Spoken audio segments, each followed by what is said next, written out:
Accordia.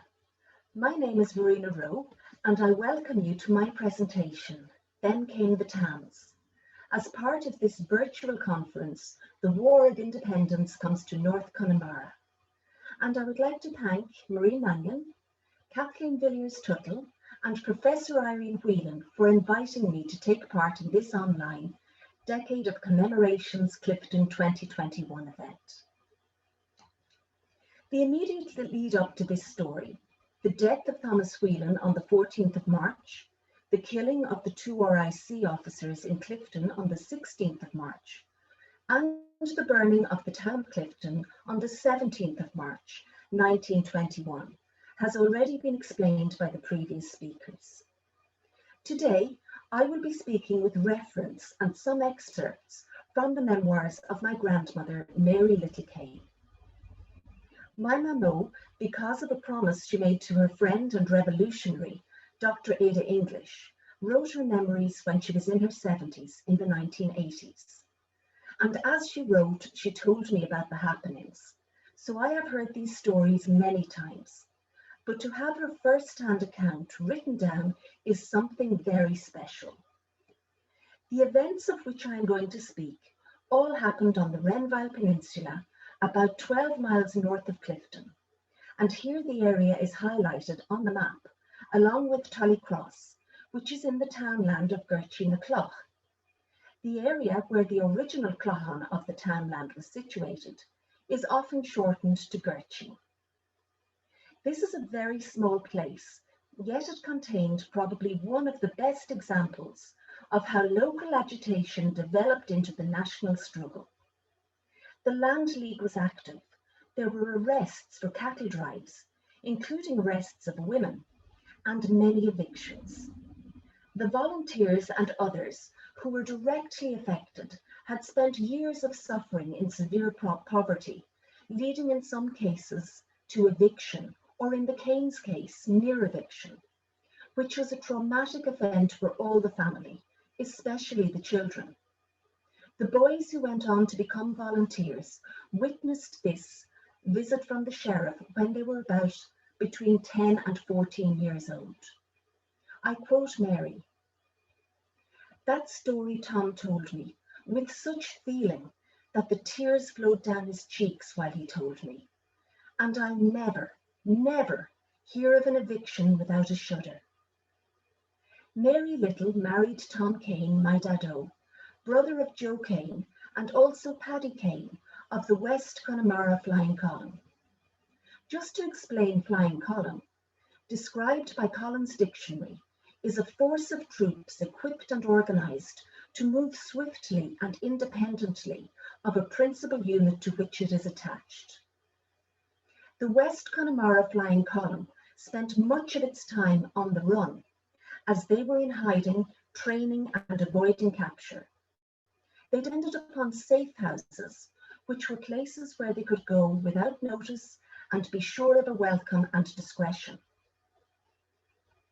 To give context, I will tell you about Mamo's family and some events involving herself and neighbours that she mentions in her writings. Mary Little was born in 1912. Her mother was Barbara Nee, who was an aunt of Lawrence O'Toole, also of the West Connemara Flying Column. Larry was a highly respected volunteer who, when he was sworn in, was the youngest volunteer in this area at just 16 years. As he was young and agile, often ran with messages between the columns. This involved crossing mountains and county boundaries. Mary's father was Martin Rayfield Little from Dunlochan, Ballyconneely, brother of Kate Little King of Dunlochan. Martin was deaf following measles at the age of 7, and he had lost the ability to speak, although he could lip read. He had been educated in Dublin and travelled for work to England, Scotland, and had worked for years as a tailor in Belfast. Barbara, Mary's mother, also travelled as a governess in America and as a governess and actress with the travelling Shakespearean troupe around Ireland and Europe. Martin and Barbara married in 1907 and had a tailoring and dressmaking business in the village of Tullycross, Renvyle, hence the two doors on the house. They had 6 children: Paddy, Joe, Mary, Christina, Anne and Margaret. Their house, where I'm sitting now recording this presentation, is outlined in red on this map. It was situated between 2 safe houses. Looking straight on, the adjoining house was that of McLaughlin's. Maisie McLaughlin had been educated in Loretto St. Stephen's Green and then studied music and languages in a convent in England. She spoke French and taught Mary both French and music. And Maisie often played the violin for the lads on the run. On the other side of Little's house, there was a small field and then the home of the Wallaces, where 2 military nurses lived, Mona and Annie Wallace. One had been a nurse in the Curragh and also in a military hospital in Dublin. Annie had nursed for a time in Mountjoy after the 1916 Rising, and even knew Countess Markovich, who painted her portrait. They were home often to look after their elderly mother and were cousins of Dick Joyce of the Connemara Flying Column, who was from Leenane. Mary knew Dick well, and as we're on the topic of the Tans raiding, I'm going to take a little diversion. While researching for this presentation, Dick Joyce's granddaughter, Patricia Kane, shared a wonderful piece of their family history. The Tans landed at Dick's house at Ashmount, Leenane, all ready to raid the house. Upon entering the house, one of the raiding group noticed a photograph of Dick's sister Kate on the wall. She had been a nurse in England during World War I, and the photograph was of her in her English nurse's uniform in a military hospital. He convinced the other Tans to leave the house alone because of that photograph. The Joyces had a lucky escape. Because Mary was an inquisitive and social child, she spent much time at the neighbours' houses. Maisie McLaughlin let her sit in with the boys on the run after her French lessons, and the Wallaces allowed her to help with the nursing and feeding of the volunteers. She was on first-name terms with most of them, and indeed Father Kelly, who also stayed in Wallaces and swore the IRA boys in. And he was also a relation of the Littles from Ballyconneely, as their mother was Barbara Kelly. Mary wrote, "There were lots of stories in those days because the Tans were at large. But then I never told, not even my parents, anything I heard going on in Maisie's. As sometimes the IRA forgot I might be listening, and all that went on, I was taught to be private anyway. If I did carry stories, Maisie would not teach me French. So. The next house to Wallace's was the home of John Heaney, RIC, who was shot by the IRA in Larry Fanning's public house in Rag, County Tipperary on the 12th of March 1920. Of course there was tension during the Troubles, but all of these people, although some on opposing sides, were friends and close neighbours. And there was devastation in the community when young John Heaney, aged 22, was brought home in a coffin. The newspapers did not print that he had been a former volunteer and that he had reluctantly joined the RIC. For John Heaney, like hundreds of other men and boys throughout the country, it was just a job for which he paid the ultimate price. His remains were brought to Clifton by train, and his funeral mass was in Tullycross, officiated by Father Kelly, who had sworn him into the IRA. And wreaths were sent by his family, the police, and the Wallace sisters, his immediate neighbours. It was the first time Mary saw a wreath of flowers on a coffin, and it was poignant as she knew him well and remembered Johnny picking flowers for her with his ivory-handled penknife when she was a younger child. Shortly after this, in August 1920, Mary watched as her school friends passed through Tullycross with all their belongings on horse and traps, because the Coast Guard station at Tully had been burnt down. She wrote, "I remember our IRA preparing for the burning.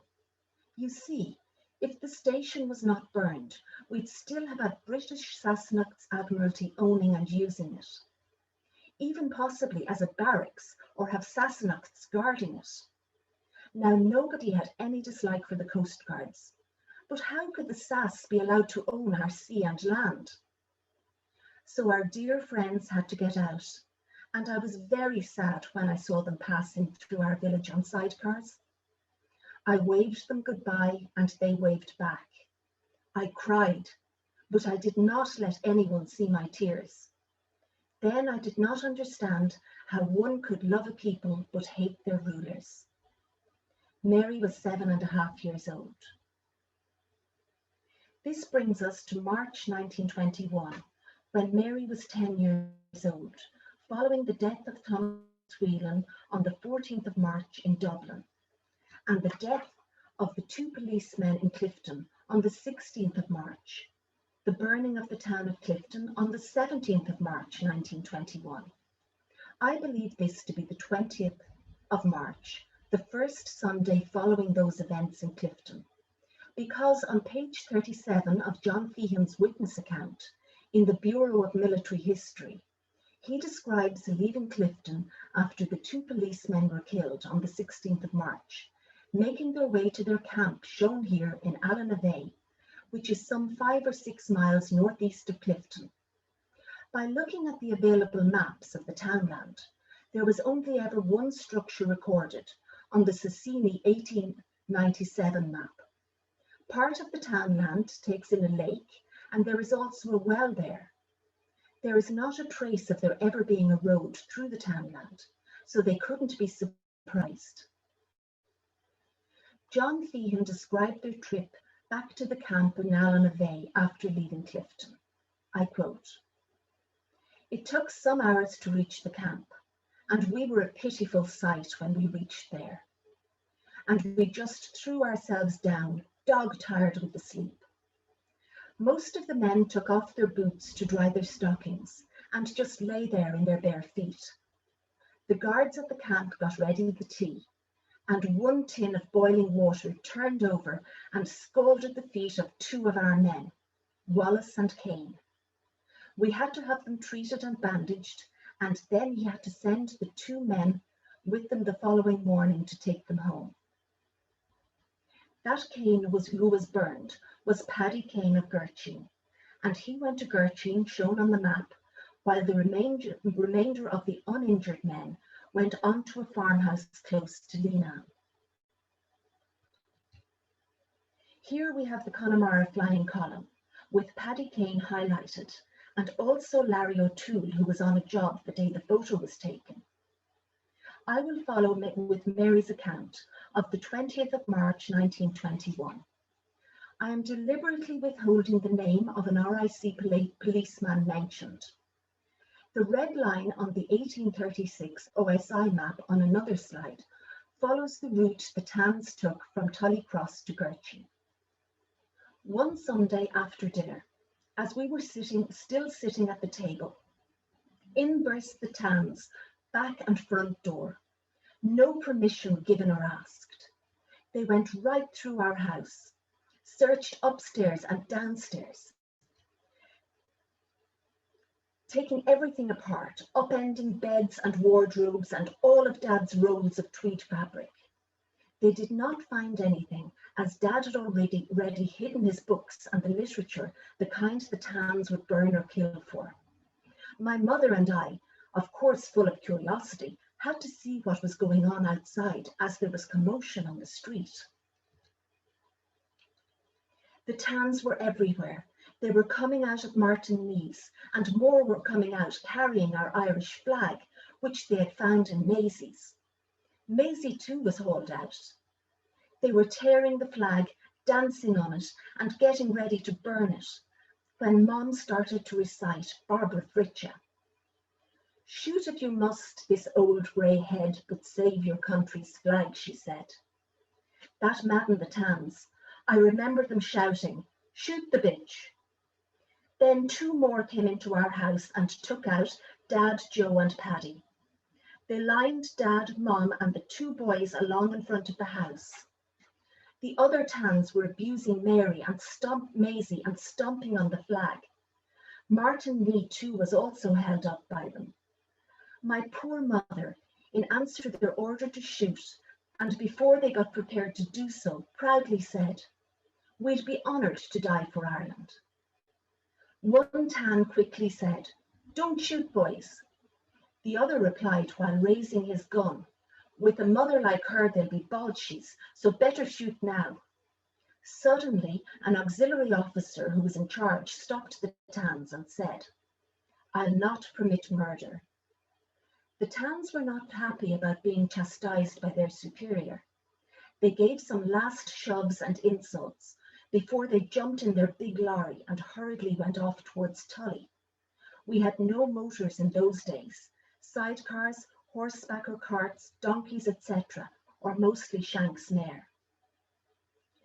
Before the village of Tully, they turned down towards the sea to Gertrude to meet their Tan scouts, who had gone ahead of the lorry load, so the person they had been looking for would not be alerted before the Tans had time to capture him. They were looking for Paddy Kane, my late husband's brother, because they believed him to have taken part in the blowing up of the town hall, Clifton, or some other ambush.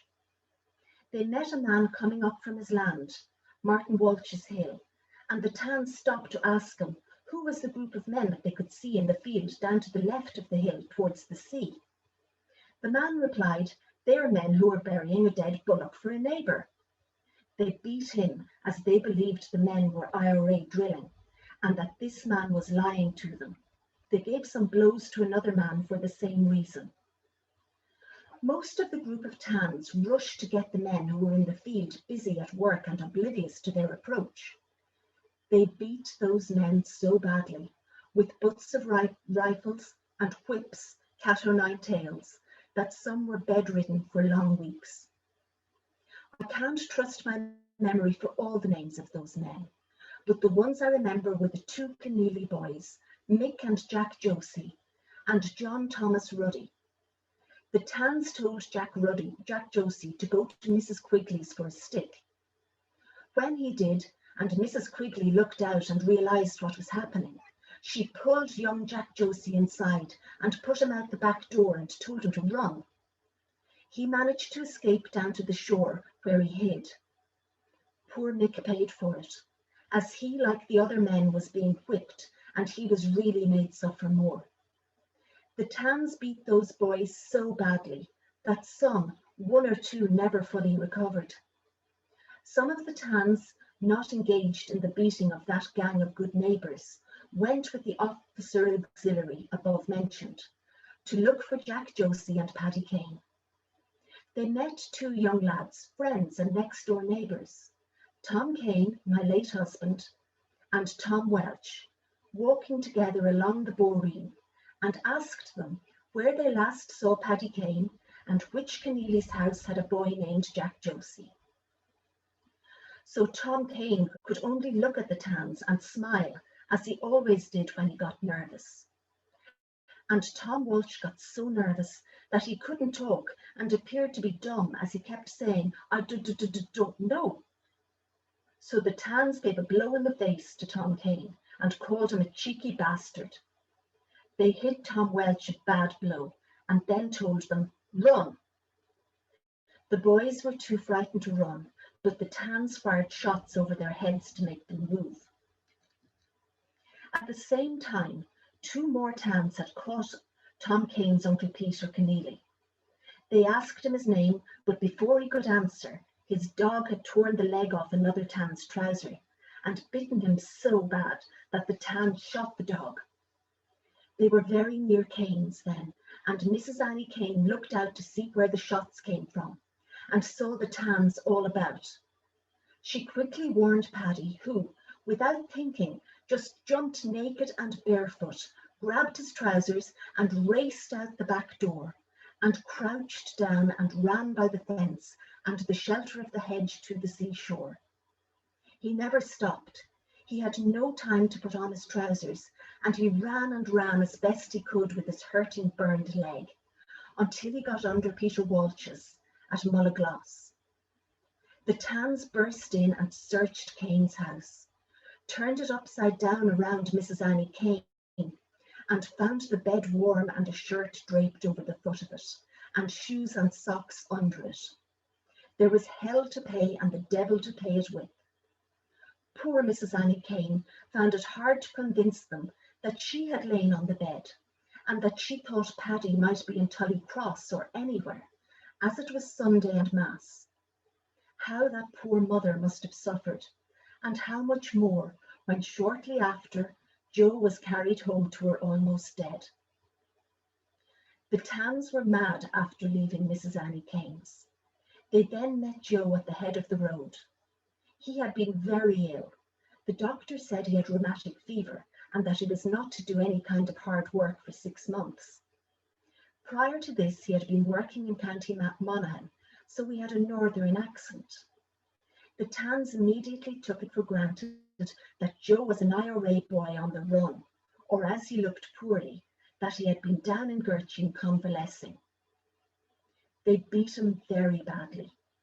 This time it was an RIC policeman. I don't know the name of the cartridge bullet holders, but RICN used those on his knuckles as a knuckle duster, and so cruelly beat Joe's head and face that his face was unrecognizable for some weeks. M, who had just jumped on his stomach, was going to hit him with a rifle butt, when luckily an auxiliary officer pulled RICM off. He said to Joe when he had him sitting up and partly conscious, "Remember, young man, your own Irish policeman did this to you, not an English soldier, and I'm sorry I did not get here in time to prevent this." The Tans continued back towards Renvyle and took a man out of his sickbed and beat him and threw him in the lake, and then went to Bono's and beat another man so badly that he died after. Paddy Kane waited until evening, and he made his way up to Tullycross, hoping that the Tans had left. His leg was attended to by Mona Wallace, who was a nurse, and he rested in Maisie McLaughlin's safe house. Paddy Kane had many narrow escapes during the wars. He often used to come to Mona Wallace's to visit and for treatment for injuries. I used to meet him there with Dick Joyce, who was Mona's cousin and an officer in the IRA. Larry O'Toole got his leg shot one night, and Mona took care of that leg for Larry. I loved holding the basin, or helping by bringing sods of turf to get the fires going, and was pleased when the IRA men said I'd be a nurse someday. About that RICN, despite the beating, when Joe got well and strong, he joined the IRA. They got word from intelligence that RICM was to take a train, and Joe was sent to Clifton to shoot RICM as he was getting off the train. Yet even though Joe got the order to shoot, he could not, as RICM had his wife and sister-in-law with him. Another IRA man was with Joe, and he wanted to do the job for Joe, as he thought he'd shoot between the skirts and get RICM. He could not be allowed, as Joe was the man detailed to do the job, so RICM got away. Years later, once Mary was married to Tom Kane, she asked Mrs. M why there was such cruelty, and she explained that if RICM did not do what he did, the Tans would have shot all. He saved their lives. Poor Joe Kane, he got well, but something must have left his brain damaged, because ever after he got confused and not himself. He went on the run again and was in the Civil War, and then returned and worked a bit on the building and renovation of the new part of the church in Tullycross before emigrating to the United States of America, where he married Annie Welch, the daughter of a great Mayo man, who was a sister of those brave soldiers of the War of Independence, the Walshes of Ivy House, Castlebar. He had a family of 5 children. Paddy went to New York mid-1920s, 24 or 25. He got a job on a railway and went to night school and learned music and played in a band. He died in 1934 from the effects of his fight for our freedom. Tom joined the Free State Army due to economic reasons. With all the sons on the run, there was no money to keep his widowed mother at home. He was a watched man because of his family associations and time with the volunteers. At one time, he was guarding his own brother Joe in Galway jail. He did what he could to help the boys, as he had good friends on both sides. He went to work in Scotland after, and when he returned, he married Mary Little, and they had a family of 3 children. He died February 1975, aged 74. Mary has much more written in her memoirs about the War of Independence and the Civil War, and it shines a light on the effect the Troubles had on the ordinary average people of the day. She was only a young child, but the events shaped her, and she remained political until the day she died in April 1996. Sin é, slán agus bannach fíomh go léir.